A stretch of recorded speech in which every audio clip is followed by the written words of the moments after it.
Proper biomechanics will reduce injury, improve quality, and increase production. Imperative number 1. Shovel length. Determining the correct shovel length is important to achieve many of the other biomechanical imperatives. The correct shovel length allows a planter to keep shoulders level, not over-rotate to plant the tree, and allows a neutral wrist and elbow position. This allows better quality when hand closing. A shovel that is too long causes over-rotation of the upper back, compression of the shoulder, stress on the elbow and wrist, and can lead to poor tree depth. To get the correct shovel length, place the shovel in the ground with a flat back to the hole. Open the hole and put the tree hand in the hole as if you're placing a tree. Maintain level shoulders, hold the wrist in a neutral position, and when the elbow is close to 90 degrees and feels comfortable, cut the shovel to this length. The most common mistake among planters is a shovel that is too long. Imperative number 2. Set bags. Correct bag placement ensures that good neutral postures can be maintained while planting. This avoids an overload of the neck and upper back, as well as reducing lower back injuries and hip nerve impingement. Bags should be placed on the outside of the hips so that they are not too far forward in front of the thighs. Some planters may need to customize their bags by removing the small pouch at the back. The bag should sit on the iliac crests so that when bending, there is no pinch in the front of the hip. Planters should be able to reach into the bags for trees, keeping their shoulders level. Shoulder straps should be set such that one finger can fit under the strap, providing postural feedback but not overloading the shoulders. When bending forward, the straps will tighten slightly, unloading the bags from the hips. Poor bag placement causes planters to overreach for the trees to the sides, straining their back and shoulders. Low bags can cause an impingement of the nerve at the hip.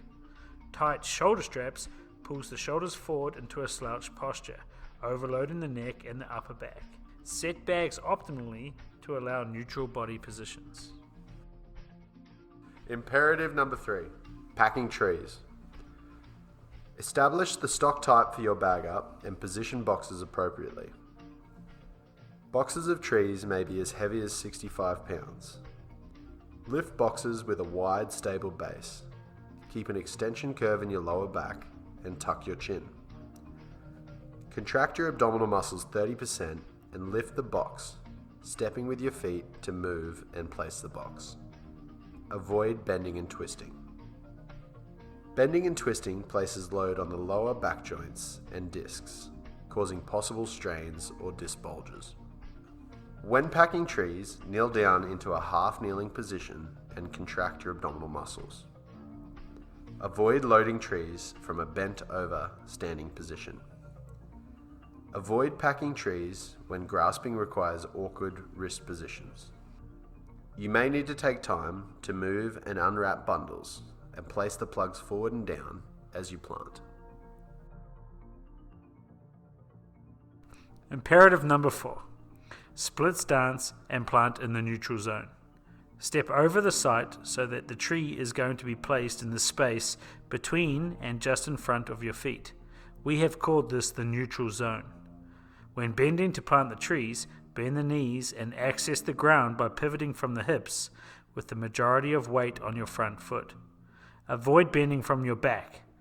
Planting in this neutral zone allows optimal body positioning for stance and balance and provides momentum to plant. Planting outside of the neutral zone, either across to the tree side or excessively on the shovel side, causes an overreaching and twisting, placing load on the back, neck, and upper limbs. Plant in the neutral zone. Imperative number 5. Shovel grip. A shovel grip should be loose with a neutral wrist position. Test your ground. A loose grip on the shovel reduces the effect of striking rocks or roots. Strike the ground with a straight back wall to the hole. Keep the wrist in a neutral straight position, not allowing it to extend. When opening the hole, loosen the grip on the shovel, allowing the shovel to move in the palm. This allows the wrist to remain straight which reduces load as you open the hole. Overgripping the shovel increases the shock and causes the planter to overextend the wrist.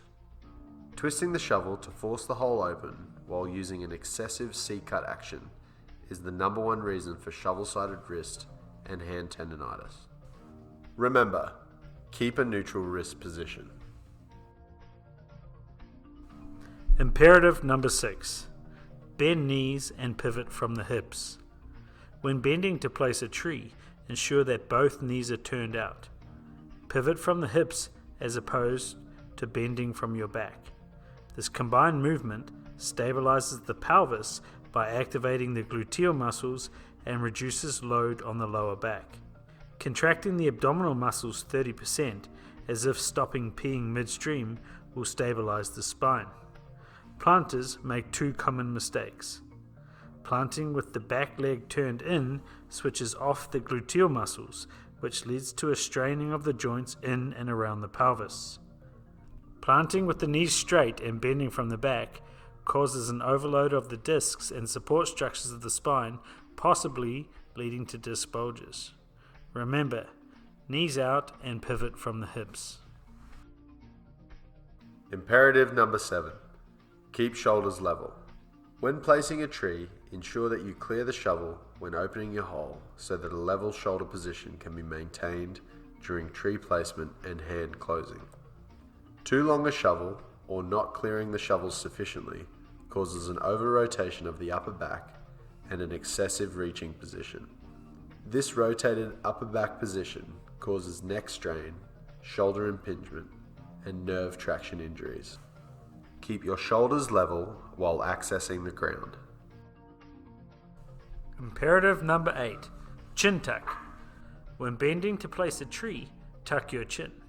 This activates the deep neck flexors of the spine, which stabilizes the neck and reduces load on the nerves.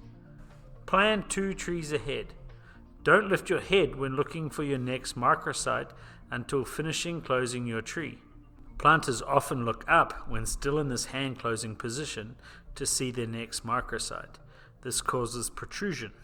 Protruding your chin compresses the facet joints of the neck, increases muscle exertion, and can cause nerve root impingement. This can lead to neck pain, headaches, carpal tunnel, and claw hand. Don't do the chicken. Imperative number 9. Hole closing. Hand closing poses multiple potential injury risks. Tendons don't like working around corners. The key is to utilize multiple techniques to spread the load, maintaining when possible neutral wrist positions. Maintaining straighter, more neutral wrist positions reduces the corners tendons need to work around. When punch closing, avoid overflexion of the wrists and fingers.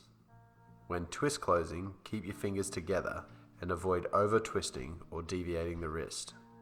Foot closing is a good alternative to supplement hand closing. Remember, spread the load by using multiple techniques and keep a neutral wrist and finger position. Imperative number 10. Knees turned out. Ensure when walking on the block, knees are turned out relative to the feet. This is achieved by activating the gluteal muscles. Bags placed too far forward on the hips tends to push the knees inwards, creating load on the SI joints, knees, and ankles. Allowing the knees to roll inwards, especially when walking downhill, can lead to kneecap tracking issues and patellar tendonitis. Excessive pronation of the foot can further contribute to knee internal rotation. When walking on the block, activate your glutes, turn your knees out, and think cowboy.